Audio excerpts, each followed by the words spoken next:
বিজলের ডাঙা, লিখেছেন ষষ্ঠীপদ চট্টোপাধ্যায়। হুগলি জেলার রূপরাজপুরের প্রবোধ কৃষ্ণ পাল মহাশয় গল্পটি আমাকে বলেছিলেন। তবে এও বলেছিলেন যে এই গল্পের সময়সীমা ঠিক করে বলা শক্ত, কেননা বহুদিনের পুরনো ঘটনা এটি। হুগলি বর্ধমান বর্ডারে বর্ধমান জেলার মধ্যে বিজলে নামে একটি গ্রাম আছে। সেই গ্রামে এক ব্রাহ্মণ ছিলেন। ব্রাহ্মণ একদিন ব্রাহ্মণীর সঙ্গে ঝগড়া করে গ্রামের প্রান্তে ধু ধু মাঠের ধারে একটি অশ্বত্থ গাছের নিচে বসে মনের দুঃখে কাঁদতে লাগলেন। সংসারে নানা অভাব অভিযোগ, সেই নিয়েই ঝগড়াঝাটি। ব্রাহ্মণীর বাক্যবাণে জর্জরিত হয়ে ব্রাহ্মণ তাই আত্মহত্যা করবেন বলে স্থির করে গাছে উঠে সঙ্গে আনা গামছা দিয়ে একটা ফাঁস তৈরি করলেন। তারপর টেনে টুনে দেখে যখন বুঝলেন ছিঁড়ে পড়ে যাওয়ার ভয় নেই, তখন শেষবারের মতো একবার ইষ্টদেবতাকে স্মরণ করে গলায় ফাঁস দিতে গেলেন। যেই না ওই কাজ করতে যাবেন, অমনি হলো কি একটা কালো হাত হঠাৎ কোথা থেকে এসে গামছাটাকে টেনে ধরল। তখন সন্ধে উত্তীর্ণ হয়ে গিয়েছে। সেই অবস্থায় অন্ধকারে ব্রাহ্মণ দেখতে পেলেন একটা ছায়া শরীর গাছের মোটা ডালে হেলান দিয়ে বসে ফিকফিক করে হাসছে। সেদিকে তাকাতেই ভয়ে বুক কেঁপে উঠল ব্রাহ্মণের। ছায়া শরীর বলল, কি ব্যাপার ঠাকুর, আপনি হঠাৎ আত্মহত্যা করতে এসেছেন যে? আপনি ব্রাহ্মণ, পুরোজনের হিত কামনা করবেন, মানুষজনকে সৎ উপদেশ দিবেন, তার জায়গায় আপনি এসেছেন আত্মহত্যা করতে? এই কাজ কি আপনার সাজে? ছি ঠাকুর, আপনি কি জানেন না আত্মহত্যা মহাপাপ?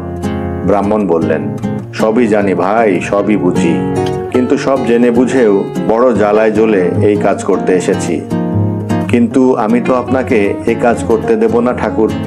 ওই কাজ করে আমি এই অবস্থায় যে কত বছর আছি তা আপনি ভাবতেও পারবেন না। এর থেকে উদ্ধার নেই। আপনার ছেলে নেই, মেয়ে নেই, শুধু কর্তা আর গিন্নিতে থাকেন। আপনি এই কাজ করতে যাবেন কোন দুঃখে?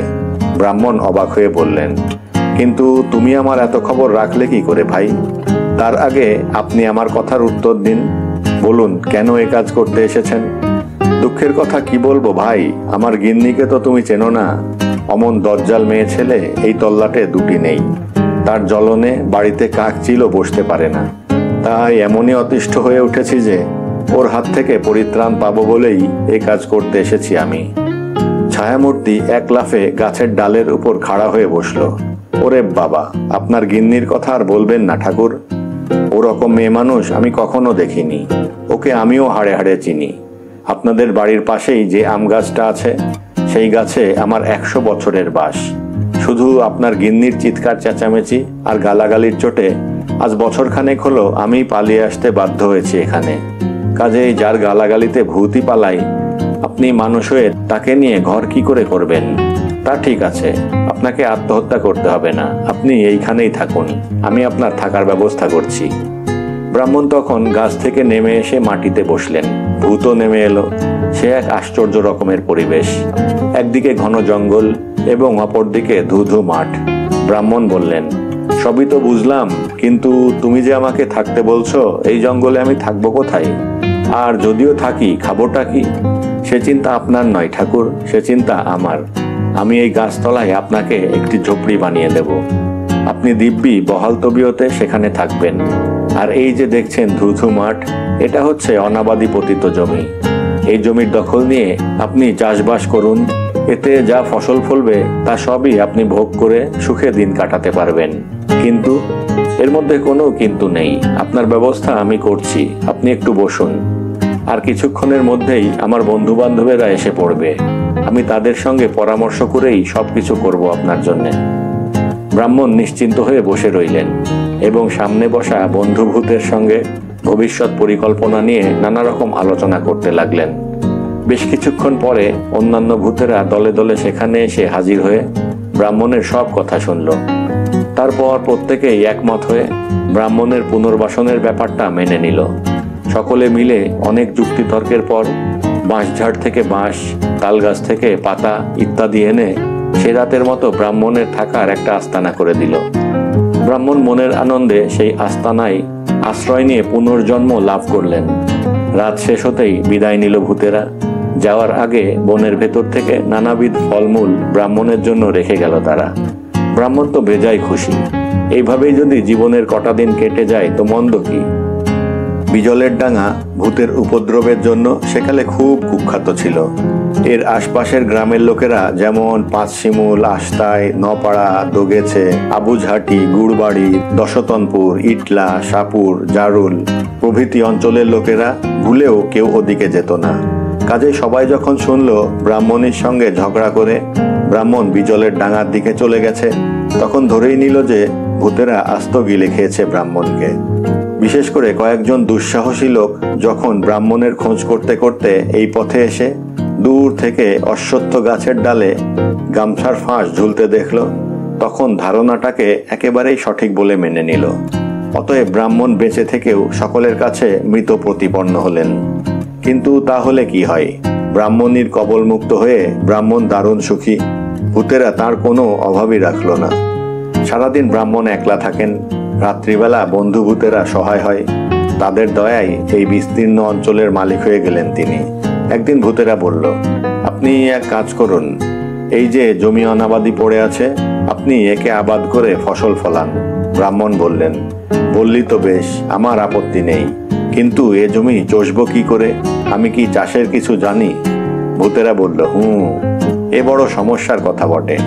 তা ঠাকুর, আপনি এক কাজ করুন, রাত্রিবেলা গ্রামের লোক ঘুমিয়ে পড়লে গ্রামবাসীদের ঘর থেকে লুকিয়ে গোটা কত কোদাল জোগাড় করে নিয়ে আসুন দেখি, বাকি কাজটা আমরাই করে দেব। ব্রাহ্মণ তাই করলেন। ভূতের পরামর্শ মতো গ্রামে গিয়ে লুকিয়ে ওর বাড়ি থেকে কোদাল, কুড়ুল ইত্যাদি যা পেলেন নিয়ে এলেন। তাই নিয়ে সারা রাত ধরে চলল ভূতের উপদ্রব। সেই বিস্তীর্ণ অঞ্চলকে রাতারাতি মাটি কুপিয়ে ভূতেরা চাষের উপযোগী করে ফেলল। তারপর বলল, যান, যাদের জিনিস তাদের ফেরত দিয়ে আসুন। ব্রাহ্মণ তাই করলেন। আর একদিন ভূতেরা বলল, ঠাকুর, কয়েকটা বালতি চাই যে, জমিতে জল দিতে হবে। ব্রাহ্মণ তখনই গ্রামে গিয়ে বালতি নিয়ে এলেন। এভাবেই শুরু হলো চাষাবাদ। দেখতে দেখতে সবুজ শস্যে ক্ষেত ভরে গেল, মাঠের ধান মাঠে পাকলো। ভূত মজুরেই সবকিছু করে। ব্রাহ্মণের গোলা ভরা ধান হলো, এত ধান যে আশপাশের গ্রামের লোকের খামারে অত ধান নেই। সেটা ছিল খরার বছর। চারদিকে অন্নের জন্য হাহাকার পড়ে গেল। কত মানুষ না খেতে পেয়ে মরল, অথচ ব্রাহ্মণের গোলা ভর্তি ধান। তাই একদিন ব্রাহ্মণ আর থাকতে না পেরে সন্ধ্যের সময় চুপি চুপি গ্রামে গিয়ে হাজির হলেন। ভাবলেন ব্রাহ্মণীকে সব কথা বলে ক্ষমা ঘেন্না করে নিয়ে আসবেন এখানে, কিন্তু হিতে বিপরীত হলো। ব্রাহ্মণকে রাতের অন্ধকারে দেখা মাত্রই ভয়ে চিৎকার করে এমন কাণ্ড বাঁধালেন ব্রাহ্মণী যে গ্রাম শুদ্ধ লোক হৈ হৈ করে লাঠি সোটা নিয়ে ছুটে এলো। তারপর ব্রাহ্মণকে দেখেই তো চক্ষু স্থির। সবাই তাকে ভূত মনে করে নির্দয়ভাবে লাঠি পেটা করতে লাগলো। কয়েক ঘা লাঠির বাড়ি খেতেই রক্তাক্ত কলেবরে লুটিয়ে পড়লেন ব্রাহ্মণ। তারপর যখন একেবারে নিশ্চল হয়ে গেলেন, তখনই গ্রামের লোকেরা নিজেদের ভুল বুঝতে পারল। কিন্তু তখন সব শেষ, একমাত্র সৎকার ছাড়া করবার আর কিছুই ছিল না তখন। অপঘাতে মৃত্যু।